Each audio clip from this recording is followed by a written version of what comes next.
ልጄ ከአራት ቀን ጉዞ በኋላ ተመልሳ የመጣችው ዋንጫ ይዛ ነበር የተመለሰችው። በጣም ነበር ደስ ያለኝ።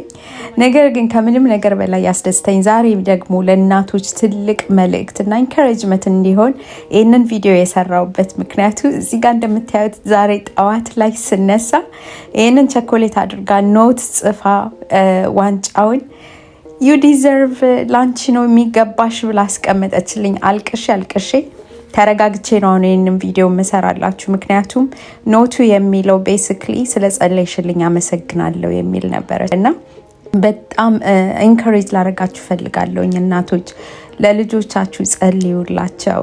የተለያየ ቻሌንጅ ውስጥ እናልፋለን ልጆችን በምናሳድግ ሰዓት።